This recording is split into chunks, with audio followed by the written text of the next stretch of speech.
अस्सलाम वालेकुम स्टूडेंट्स, मैं हूं डॉक्टर हबीबुर रहमान और आप देख रहे हैं क्वेटा टीवी। स्टूडेंट्स, आज D&F ब्लॉक में हम डिस्कस करने वाले हैं अपना लेक्चर नंबर 4। स्टूडेंट्स, इससे पहले मैं D&F ब्लॉक में 3 लेक्चर्स आपके साथ डिस्कस कर चुका हूं और ये हमारा लेक्चर नंबर 4 होने वाला है। और आज का बहुत ही अहम लेक्चर होने वाले स्टूडेंट्स इस टॉपिक के हवाले से, ठीक। और आज का हमारा लेक्चर है जी electronic configuration of d block elements. आज हमारा लेक्चर होगा electronic configuration. Students, electronic configuration का मतलब होता है इलेक्ट्रॉनों की तरतीब। इलेक्ट्रॉनों की तरतीब यानी किस तरह कौन से ऑर्बिटल में कितने इलेक्ट्रॉन आते हैं ट्रांजिशन में, उसे हम डिस्कस करने वाले हैं। The general electronic configuration of d block elements is n-1, d1 to 10 और ns1 to 10। अब स्टूडेंट्स, इसका मतलब आपको समझाने के लिए मुझे बहुत ज़्यादा जो है डिटेल में जाना पड़ेगा। तो स्टूडेंट्स, मैं आपके लिए फ़र्ज़ करें मैं ज़रा बात को बिल्कुल शुरू से लेकर के आता हूँ ताकि आपको मैं ठीक से सारे किस्सा समझा सकूँ। देखिए स्टूडेंट्स, पीरियोडिक टेबल जो होता है उसके अंदर एक होता है एस ब्लॉक जो बिल्कुल स्टार्ट में होता है और उसके बीच में डी ब्लॉक होता है, ठीक। और उसके फिर लेफ़्ट साइड पर यहाँ पर पी ब्लॉक होता है और बिल्कुल पीरियोडिक टेबल के स्टूडेंट्स नीचे की जानिब 14 एलिमेंट्स के 2 सीरीज़ होते हैं, उसको हम एफ ब्लॉक एलिमेंट्स कहते हैं। अब स्टूडेंट्स, ये जो डी ब्लॉक एलिमेंट है, ठीक है, मुझे थोड़ा सा इसको ड्रा करना पड़ेगा, मजबूरी है। अगर चल वीडियो इसकी वजह से लंबा हो जाता है लेकिन इसको ड्रा करना भी मजबूरी होता है कि इसके बगैर मैं आपको समझा नहीं पाऊँगा स्टूडेंट्स, ठीक है। लेट्स स्टूडेंट्स, मैं इसके सिर्फ इतना कर लेता हूँ कि थोड़ा सा एस और डी को थोड़ा सा सही, डी को मैं आपके लिए थोड़ा सा एक्सप्लेन करने की कोशिश करता हूँ ताकि मैं आपको सही तरीके से समझा सकूँ। अब स्टूडेंट्स, डी में आप जानते हो कि इसके अंदर जो है 10 एलिमेंट्स आते हैं और इसके कतार के अंदर हर रो में कितने एलिमेंट्स होते हैं जी? 10। 1 2 3 4 5 6 7 8 9 10, ठीक। और स्टूडेंट्स, ये ग्रुप नंबर 1 और 2 होता है पीरियोडिक टेबल में। इसके बाद ये वाला होता है जी 3 4 5 6 7 8 9 10 11 और 12। अब स्टूडेंट्स, ये जो पहला पीरियड है इसके अंदर जो एलिमेंट्स होते हैं उसे मैं लिख लेता हूँ। ये होता है scandium, titanium, vanadium, chromium, manganese, iron और कोबाल्ट, निकल, कॉपर और जिंक। ये स्टूडेंट्स, ये पहला जो है सीरीज़ है, ठीक है, पीरियोडिक टेबल के अंदर डी ब्लॉक एलिमेंट्स का पहला सीरीज़ है और इसको हम आमतौर पे कहते हैं 3D सीरीज़, ठीक। अब स्टूडेंट्स, इसमें जितने भी एलिमेंट्स हैं इन सब की कॉन्फ़िगरेशन को हमें चेक करना पड़ेगा। तो इसकी कॉन्फ़िगरेशन को चेक करने के लिए स्टूडेंट्स मैं क्या करता हूँ कि लिख लेता हूँ इनको इस तरीके से। ये विनोडियम, क्रोमियम, मैंगनीज और उसके बाद आयरन, कोबाल्ट, निकल, कॉपर और जिंक, ठीक। तो मुझे इधर तक जाना पड़ेगा, जिंक तक। अब स्टूडेंट्स, यहाँ से हम स्टार्ट करते हैं कॉन्फ़िगरेशन को, सारे क्लियर हो जाएंगे इसी कॉन्फ़िगरेशन के अंदर। तो चलिए ये स्टार्ट करते हैं स्टूडेंट्स। सबसे पहले स्कैंडियम को देखिए स्टूडेंट्स, स्कैंडियम की कॉन्फ़िगरेशन को हम यूँ भी लिख सकते हैं कि इसमें 21 इलेक्ट्रॉन्स हैं, तो इसे लिखेंगे 1s2 2s2 2p6 फिर 3s2 3p6 सही और 4s2 और स्टूडेंट्स 3d1, ठीक है। ये इसका कॉन्फ़िगरेशन है। लेकिन स्टूडेंट्स, आम तौर पर ट्रांजिशन मेटल्स की कॉन्फ़िगरेशन को बार बार लिखना बहुत मुश्किल होता है, तो ये जो कॉन्फ़िगरेशन है जिसे मैंने इस दायरे में बंद कर दिया है, स्टूडेंट्स आर्गॉन के लिए भी यही कॉन्फ़िगरेशन आता है, ठीक। अब देखो जी, सॉरी स्टूडेंट्स, इसके लिए नियॉन के लिए, ठीक है, नहीं आर्गॉन के लिए, सॉरी आर्गॉन के लिए, ठीक है। आर्गॉन के स्टूडेंट्स यही कॉन्फ़िगरेशन है। अब मैं इसको अगर एक दफ़ा लिख लूँ 1s2 2s2 2p6 3s2 3p6, देखिए जी ये कॉन्फ़िगरेशन स्टूडेंट्स आर्गॉन का बनता है। तो हम आइंदा क्या करेंगे कि बजाय स्कैंडियम में या डी ब्लॉक एलिमेंट्स में सारा कन्फिग्रेशन लिखने के हम आर्गॉन लिख करके, यानी सिर्फ ये आर्गॉन लिखेंगे, जिसका मतलब ये वाली कन्फिग्रेशन होगी। इस तरह स्टूडेंट्स देखना है, ठीक है जी। यहाँ देख लो, ये मैंने आर्गॉन लिख दिया। आर्गॉन का मतलब ये होगा कि मैंने ये सारा कन्फिग्रेशन लिख दिया है। सही स्टूडेंट्स, इसको अच्छी तरह ज़हन नशीन कर ले। मैं जब इधर आर्गॉन लिखूँगा तो आपने फ़ौरन समझना है कि मैंने ये सारा कन्फिग्रेशन लिख दिया है। तो पहले तो सबसे पहले हम इसके आर्गॉन का मसला हल कर लेते हैं स्टूडेंट्स सबके लिए, ठीक है। मैं सब में आर्गॉन को लिख लेता हूँ। ये जब ख़त्म हो जाएगा तो फिर इससे आगे हम बात करते हैं कन्फिग्रेशन की, ठीक है स्टूडेंट्स। यहाँ पर मैंने ये सब में लिख दिया। अब स्टूडेंट्स मैंने क्या करना है, देखिए ये स्कैंडियम के अंदर पहले मुझे 4s को लिखना है, फिर 3d को, लेकिन मैं इसमें पहले लिखूँगा स्टूडेंट्स 3d को और उसके बाद मैं लिखूँगा इसके 4s को। मैंने ऐसा क्यों किया स्टूडेंट्स, उसकी वजह आप सुन लें। देखिए जी 4s जो है ये चौथा शेल को ज़ाहिर करते हैं। जो 4 है ना भाई, ये शो करते हैं चौथे शेल को, तो और 3 शो करता है तीसरे शेल को। तो मैं क्या करता हूँ, पहले तीसरे शेल को लिख लेता हूँ और ऑर्बिटल की फॉर्म में से लिखूँगा स्टूडेंट्स, ठीक है। असल में स्टूडेंट्स ये जो डी सब शेल होता है, ठीक है, इसके अंदर आते हैं 10 इलेक्ट्रॉन। और 10 इलेक्ट्रॉन इसलिए आते हैं स्टूडेंट्स कि जो डी सब शेल होता है इसके होते हैं 5 ऑर्बिटल्स, जिसको हम कहते हैं dxy, dxz, dzy, फिर इसको हम कहते हैं जी dx² y² और dz²। अब स्टूडेंट्स चूँकि इसके 5 ऑर्बिटल है तो मैं उस 5 ऑर्बिटल को आसानी की खातिर ऐसे करके बनाऊंगा। तो ये d के 5 ऑर्बिटल्स काउंट होंगे और 4s के। अब स्टूडेंट्स इसके s में तो 2 इलेक्ट्रॉन होते हैं, लेकिन d के अंदर 1 इलेक्ट्रॉन होता है स्टूडेंट्स, ठीक। अब स्टूडेंट्स मैंने ये जो 4s है इसको सब के लिए एक ही जैसा उतारना मुझे पड़ेगा, क्योंकि 4s इनका जो है वो कम्प्लीटली फिल होता है, ठीक। तो मैं इसको एक दफ़ा लिख लेता हूँ जी 4s, सॉरी स्टूडेंट्स, अच्छा जी ये भी है 4s, ये भी है 4s, ये भी है 4s, ये भी है 4s और ये भी, और इस सब के 4s में जो है 2 इलेक्ट्रॉन होंगे, ठीक। ये 4s के अंदर 2 इलेक्ट्रॉन होंगे, 4s में 2 इलेक्ट्रॉन होंगे यहाँ तक, ठीक। अब स्टूडेंट्स इधर आप आ जाए, डी में 1 इलेक्ट्रॉन है, 3d 3d 3d 3d 3d 3d, ये भी और ये भी और ये भी। अब स्टूडेंट्स यहाँ देखिए जी, इसके 3d में 1 इलेक्ट्रॉन था, लेकिन इसके 3d में होंगे 2 इलेक्ट्रॉन, और स्टूडेंट्स इसके 3d के अंदर होंगे 3 इलेक्ट्रॉन, और इसके 3d के अंदर होंगे 4 इलेक्ट्रॉन, और इसके जो है 3d में होंगे 1 2 3 4 5 इलेक्ट्रॉन, और स्टूडेंट्स इसके 3d के अंदर होंगे जी 1 2 3 4 5, सॉरी स्टूडेंट्स मैंने इसको ज़रा एक खाना ज़्यादा बना दिया है, तो इसको मैं एक दफ़ा रिमूव करके दोबारा बना लेता हूँ। स्टूडेंट्स थोड़ा सा टाइम इसमें लगने वाला है, लेकिन आप ध्यान से देखें ताकि एक ही दफ़ा में आपको सारा समझ आ जाए और फिर ये बार बार आपको परेशान ना करे, ठीक। फिर मैंने 5 खाने बना दिए, 1 2 3 4 5 6 7 इलेक्ट्रॉन स्टूडेंट्स आ गए। फिर इधर आ जाएँ जी, इसको मैं फिर बनाता हूँ, 1 2 3 4 5 6 7 8 इलेक्ट्रॉन हो गए।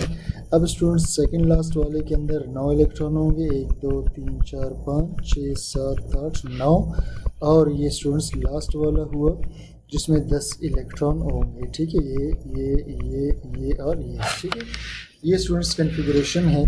अब आप ख़ुद ज़रा स्टूडेंट्स कन्फिग्रेशन पे गौर करें तो आपको यहाँ पर 4s2 नज़र आएगा लास्ट में, और उसके बाद 3d1 नज़र आएगा, ठीक। फिर आपको 4s2 नज़र आएगा, और उसके बाद आपको 3d2, फिर 4s2 नज़र आएगा, फिर आपको 3d3, फिर आपको 4s2 नज़र आएगा, फिर आपको 3d4, फिर आपको 4s2 नज़र आएगा तो 3d5 नज़र आएगा, फिर आपको 4s2 नज़र आएगा 3d6, फिर आपको 4s2 नज़र आएगा 3d7, फिर आपको 4s2 नज़र आएगा 3d8, फिर आपको 4s2 नज़र आएगा और 3d9, फिर आपको 4s2 नज़र आएगा और 3d10। अब ज़रा स्टूडेंट्स इस पर आपने गौर करना है। देखिए बाज़ औक़ात स्टूडेंट्स ऐसा होता है, ठीक है। मैं आपको ज़रा अब यहाँ पर थोड़ा इसको बड़ा करके एक चीज़ समझाना चाहता हूँ स्टूडेंट्स, ठीक। अब यहाँ पर आप देखिए स्टूडेंट्स, ध्यान से देखिए, एक चीज़ मैं आपको समझाने लगा हूँ। देखिए जी, ये जो आपको नज़र आ रहा है मैंगनीज, सही, ये इसको आप देखिए, और इसको देखिए क्रोमियम को, ठीक। इस दोनों की कन्फिगरेशन में स्टूडेंट्स होता ये है कि मैंगनीज की जो 5 इलेक्ट्रॉन है वो इसके इस ऑर्बिटल में 5 इलेक्ट्रॉन है, ठीक। ये स्टूडेंट्स जो सब शेल है, ये डी सब शेल ये वाला, ये इस वक्त हाफ फील्ड है। हाफ फील्ड का मतलब है जब किसी सब शेल में डी के अंदर 5 इलेक्ट्रॉन हो जाए तो वो हाफ फील्ड कहलाता है। तो इस वक्त स्टूडेंट्स ये हाफ फील्ड है, और जो हाफ फील्ड होता है स्टूडेंट्स वो स्टेबल होता है। स्टूडेंट्स ये बात याद रखना कि जब डी में इलेक्ट्रॉन 0 हो या डी में इलेक्ट्रॉन 5 हो और डी में इलेक्ट्रॉन जब 10 हो, इस तीनों सूरतों में जो डी सब शेल है वो होता है स्टेबल। अब स्टूडेंट्स ये स्टेबल है, लेकिन इस ऊपर वाले को आप देखिए जी, इसमें 4 इलेक्ट्रॉन है, अगर इसको 1 इलेक्ट्रॉन और मिल जाए तो ये स्टेबल हो सकता है। तो ये क्या करता है जी, यहाँ S में से 1 इलेक्ट्रॉन इधर शिफ्ट हो जाएगा, यानी S के अंदर इलेक्ट्रॉन खाली हो जाएगा और यहाँ पर आ जाएगा। मैं इसको स्टूडेंट्स बना भी लेता हूँ जी। S में पहले 2 इलेक्ट्रॉन थे, एक इधर ही रहा, एक शिफ्ट होकर के इधर आ गया। अब इसकी कन्फिगरेशन स्टूडेंट्स बनेगी 3d5 और 4s1। अब देखिए जी, इसके S के अंदर 1 इलेक्ट्रॉन है और D में 5। स्टूडेंट्स बिल्कुल यही मामला इधर अब आ जाएं यहाँ आर्क जिंक पे। अब जिंक में स्टूडेंट्स आप देखिए 10 इलेक्ट्रॉन इसके डी के अंदर पूरे हैं, और मैंने आपको कहा कि डी में जब 10 इलेक्ट्रॉन हो तो ये स्टेबल होता है, तो इट मीन्स कि स्टेबल है। और ऊपर वाले में स्टूडेंट्स 9 इलेक्ट्रॉन है, ये 1 2 3 4, ये देखिए 4 8 ये हो गए और ये 9 हो गया, तो इसमें कुल 9 इलेक्ट्रॉन है। इट मीन्स कि इसको स्टेबल होने के लिए यहाँ से 1 इलेक्ट्रॉन चाहिए ताकि 10 हो और वो स्टेबल हो जाए। अब स्टेबल होने के लिए स्टूडेंट्स ये क्या करेगा कि यहाँ 1 इलेक्ट्रॉन रह जाएगा, एक शिफ्ट कर जाएगा इधर। अब ये स्टूडेंट्स देखिए जी, इसमें 10 हो गए तो इसको हम लिखेंगे 3d10 और 4s1, इधर 1 रह जाएगा उधर 10। तो ये इसकी कन्फिगरेशन होगी स्टूडेंट्स स्टेबल होने के लिए। अब इसके बाद स्टूडेंट्स आप ज़रा इस पे देखिए जी, ये जो सेंटेंस है, the general electronic configuration of d block elements is. आम तौर पे इलेक्ट्रॉनिक कन्फिगरेशन जो डी ब्लॉक एलिमेंट्स की होती है स्टूडेंट्स वो होती है n-1। इसको स्टूडेंट्स अभी आप ना देखिए, ठीक है, पहले इसको समझ ले। देखिए डी में D1 to 10 का मतलब है कि डी में ट्रांजिशन एलिमेंट्स के 1 से लेकर 10 इलेक्ट्रॉन आ सकते हैं। देखिए जी, 1 आया, 2 आया, 3 4 5 6, इस तरह करते करते 10 तक आ सकते हैं। और NS का मतलब स्टूडेंट्स इसका जो आखिरी S होगा, ये वाला S जो है ये वाला, ठीक, इसमें 1 इलेक्ट्रॉन भी आ सकता है और 2 भी। तो देखिए 2 2 2 फिर 1 इलेक्ट्रॉन है, 2 2 2 2 फिर 1 इलेक्ट्रॉन, तो इसमें 1 भी आ सकता है और 2 भी आ सकते हैं, इसका ये मतलब है। अब मसला स्टूडेंट्स रहा n-1 का, ठीक है। n-1 को स्टूडेंट्स आप यूँ समझेंगे इस डायग्राम से, ठीक। अब स्टूडेंट्स देखिए, ये हमारे पास है पीरियड नंबर 1, ये हमारे पास है जनाब पीरियड नंबर 2, ये हमारे पास है जी पीरियड नंबर 3, ये हमारे पास है पीरियडिक टेबल का पीरियड 4, ये हमारे पास है पीरियडिक टेबल का पीरियड 5, और ये है जनाब पीरियड 6, और ये है पीरियडिक टेबल का पीरियड 7। अब स्टूडेंट्स ये देखिए जी, आपको अच्छी तरह से नज़र आ रहा है कि इसमें कुल 7 पीरियड है, और ये जो है देखिए थोड़ी देर पहले मैंने आपको बताया था कि ये 3D सीरीज़ है। क्या है भाई? 3D सीरीज़ है। अब स्टूडेंट्स देखिए जी, 3 का मतलब तो ये हुआ ना कि ये तीसरा शेल है, लेकिन हकीकत में आप जब पीरियड को देखेंगे तो ये पहला, देखिए पीरियड का मतलब ही शेल होता है स्टूडेंट्स। पीरियड 1 का मतलब 1 शेल, और पीरियड 2 का मतलब होता है 2 शेल, पीरियड 3 का मतलब है यहाँ 3 शेल होंगे, और पीरियड 4 का मतलब है यहाँ 4 शेल होंगे। तो अगर यहाँ 4 शेल हैं तो इधर जो 3 लिखा है इसका मतलब भी तो शेल है, यानी इस 3D को देख कर के ऐसा लगता है, इस 3D को देखकर ऐसा लगता है कि ये तीसरा शेल, ये तीसरे शेल में जो है ये तीसरा शेल का पीरियड है। लेकिन जब हम पीरियड 4 पे नज़र डालते हैं तो पता चलता है कि नहीं जी, ये तो चौथा पीरियड है और चौथा शेल होना चाहिए। स्टूडेंट्स फिर देखो, इस 3D से ऐसा लगता है कि जी ये तीसरे शेल में सब कुछ मौजूद है, और पीरियड 4 को देख कर के लगता है कि नहीं जी ये चौथे पीरियड के अंदर ये सारे एलिमेंट्स होने चाहिए। इस मसले का फिर केमिस्ट ने ये हल निकाला है कि जब हम ट्रांजिशन मेटल्स की कन्फिगरेशन करते हैं तो इसको लिखा करते हैं n-1, एन का मतलब होता है कि देखिए जी ये 3D है ना भाई, ये 3D सीरीज़ है। आपने इसको 3D सीरीज़ को n-1 समझना है, यानी इसका जो शेल नंबर है इसको आपने एक माइनस कर देना है। तो अगर मैं इसको एक माइनस कर दूं, ठीक है स्टूडेंट्स, तो सॉरी स्टूडेंट्स इसको नहीं, अब देखिए स्टूडेंट्स ये जो 3D है ना भाई इसका मतलब है शेल। अब n-1 का वहाँ क्या मतलब था स्टूडेंट्स, ये जो हमने लिखा था ना भाई n-1 इसका इलेक्ट्रॉनिक कन्फिगरेशन है, 3D 1 to 10 है और 4s 1 to 2 है, सही। ये जो हमने लिखा था इसका मतलब क्या था स्टूडेंट्स, इसको अब समझते हैं, ठीक। n-1 ये तो मैं आपको समझा चुका हूँ। n-1 देखिए स्टूडेंट्स ये तीसरा पीरियड लग रहा है, ये चौथा शो करता है चौथा है, और ये शो करता है पीरियड 3 है। ये शो करता है कि पीरियड 4 है, और ये शो करता है पीरियड 3 है, या ये शो करता है कि इसमें जितने एलिमेंट है सब में 4 शेल होंगे, और ये 3 शो करता है कि जितने एलिमेंट है सब में 3 शेल होंगे। इस मसले को हल करने के लिए केमिस्ट क्या करते हैं, n-1 लिखते हैं। n-1 का मतलब है ट्रांजिशन मेटल के लिए आपने इसको पीरियड 1 नहीं समझना, बल्कि n-1, n कहते हैं स्टूडेंट्स शेल को। आपने क्या करना है, इसका एक शेल कम कंसीडर करना है, यानी पीरियड 4 को आप 3 शेल समझोगे, इसको आप जो है पीरियड 3 को 2 समझोगे। अब देखिए जब मैं से एक n-1 का मतलब है मैं एक शेल कम समझूंगा, ठीक, एक शेल जब मैं कम समझूंगा तो ये मेरे लिए P3 बन जाएगा। जब एक शेल कम समझूंगा तो P3 बन जाएगा, जब P3 बन जाएगा तो इसमें 3 शेल होंगे, और जब 3 शेल होंगे तो फिर ये 3 के इक्वल हो जाएगा। इसका यह मतलब है स्टूडेंट्स, ठीक। पता नहीं आप लोगों को स्टूडेंट्स समझ आया कि नहीं आया, बहरहाल मैंने कोशिश की, अगर फिर भी क्लियर नहीं एक दो दफ़ा रिपीट करना। या स्टूडेंट्स सिंपल इसका सिंपल खुलासा ये है कि बस आप पीरियड को एक कम समझा करो, ठीक है। सिंपल इसका खुलासा क्या है जी, ये पीरियड 4 है ना भाई, इसको आप पीरियड 3 समझो, ये पीरियड 5 इसको आप पीरियड 4 समझो, ये पीरियड 6 से इसे आप 5 समझो, ये पीरियड 7 इसे आप 6 समझो। तो बस इतनी सी बात है इसके अंदर, ठीक। चलो वापस आते हैं स्टूडेंट्स टॉपिक पर। तो ये जनरल इलेक्ट्रॉनिक कन्फिगरेशन मैंने आपको समझा दिया, ठीक।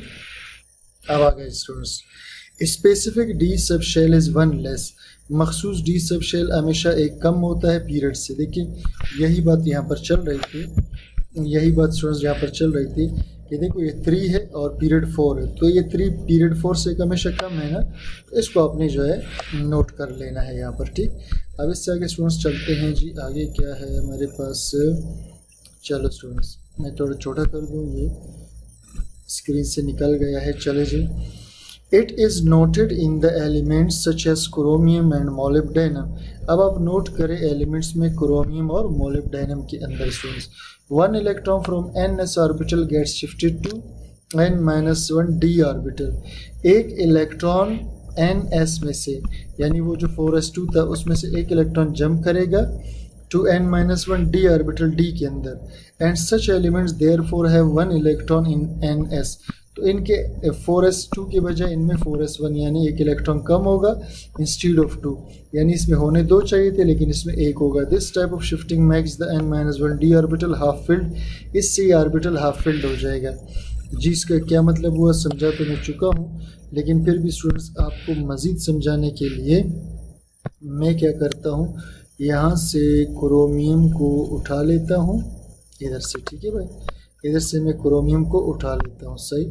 अब ये पता नहीं कॉपी, सॉरी स्टूडेंट्स ये कॉपी नहीं हो सका, मैं ऐसा करता हूँ जो इसको पूरा जो है सिलेक्ट करने की कोशिश करता हूँ। अगर ये पूरा स्टूडेंट सिलेक्ट हुआ तो मैं इसे आपके लिए वहाँ पर ले जाऊँगा, ठीक। तो इसे स्टूडेंट्स, ओहो ये स्टूडेंट्स हो नहीं रहा सिलेक्ट जल्दी, ठीक है।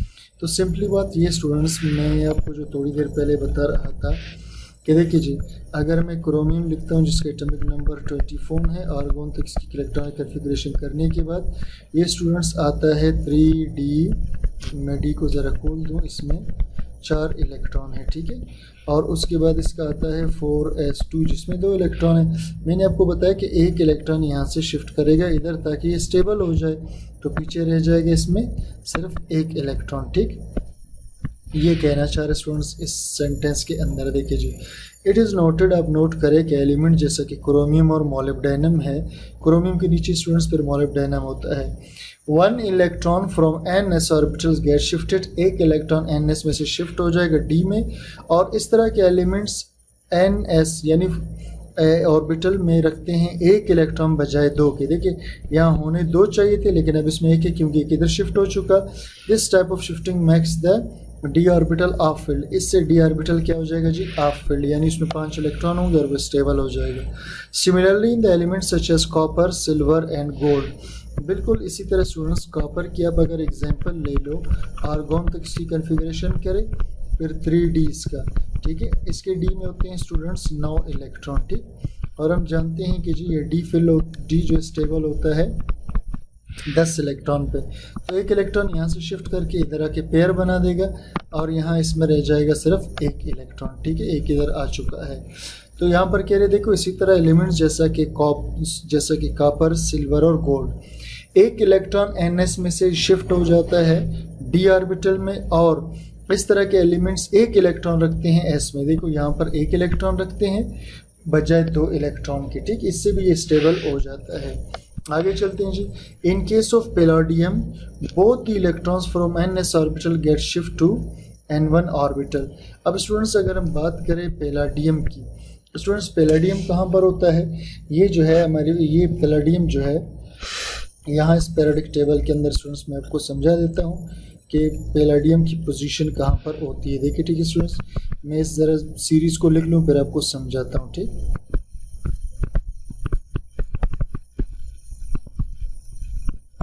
ये स्टूडेंट्स पैलाडियम है ये, ठीक है। तो पैलाडियम के अंदर स्टूडेंट्स देखिए जी, इसके डी में 8 इलेक्ट्रॉन होंगे। कितने होंगे जी, 8 इलेक्ट्रॉन, ठीक। देखिए स्टूडेंट्स यहाँ 30 था, 36, 37, 38, 39, 40, 41, 42, 43, 45, 46 स्टूडेंट्स इसका एटॉमिक नंबर आता है पैलाडियम का, ठीक है। कितना आता है जी, 46। अगर इसका कन्फिग्रेशन कर लिया जाए स्टूडेंट्स, ठीक है, आर्गॉन तक खैर पहले हो गया था, आर्गॉन के बाद जो है क्रिप्टॉन आता है ना भाई, तो मैं इधर क्रिप्टॉन लिख दूं, यानी क्रिप्टॉन तक कन्फिग्रेशन लिखने के बाद आपने फिर लिखना है 4D, और इसके डी में होते हैं स्टूडेंट्स 8 इलेक्ट्रॉन, ठीक है। पैलाडियम के ये 8 इलेक्ट्रॉन और इसके 4s में होते हैं 2 इलेक्ट्रॉन। अब स्टूडेंट्स यहाँ पर वो मैं ये कह रहा है कि पैलाडियम में ये दोनों इलेक्ट्रॉन शिफ्ट होकर इधर आते हैं और इसके डी को स्टेबल बना लेते हैं और इसका जो s होता है वो बिल्कुल खाली हो जाता है, ठीक। तो ये कहना चाह रहे हैं इसमें, देखिए in case of palladium both the electrons from ns, दोनों इलेक्ट्रॉन इस s में से get shift to d orbital, इसको आप छोड़ दें d में आ जाएंगे, and hence it has no electrons in ns orbital, और इसमें कोई भी इलेक्ट्रॉन नहीं है बजाय 2 इलेक्ट्रॉन होने के। This type of shifting makes the d orbital completely field, इससे d कम्प्लीटली फिल हो जाएगा और जब d में 10 इलेक्ट्रॉन होते हैं तो स्टेबल हो जाता है। Note the reason for shifting of electrons from s orbitals to d, ये जो इलेक्ट्रॉन बार बार स्टूडेंट्स शिफ्ट हो रहे थे s से d के अंदर, is that the half filled and completely filled, कि अगर d के अंदर स्टूडेंट्स 5 इलेक्ट्रॉन आ जाएं जिसको हम कहते हैं जी हाफ फिल्ड, या d के अंदर स्टूडेंट्स 10 इलेक्ट्रॉन आ जाए जिसको हम कहते हैं जी कम्प्लीटली फिल्ड, ठीक है जी। तो हाफ फिल्ड वाले हो गए और जो कम्प्लीटली फिल्ड वाले ऑर्बिटल्स आर मोर स्टेबल, ये ज़्यादा स्टेबल होते हैं बनिस्बत पार्शली फिल्ड d ऑर्बिटल के। और स्टूडेंट्स पार्शली फिल्ड उसको कहेंगे कि जब तक d जो है 1 हो, 2 हो, 3 हो, 4 हो, इस तरह को हम पार्शली फिल्ड कहते हैं। तो स्टूडेंट्स ये था आज का हमारा लेक्चर, उम्मीद करता हूँ आपको समझ में आ गया होगा। कोई भी चीज़ क्लियर ना हो तो प्लीज़ कमेंट सेक्शन में ज़रूर बता दीजिएगा और चैनल को सब्सक्राइब, लाइक, शेयर कीजिए। Thank you for watching.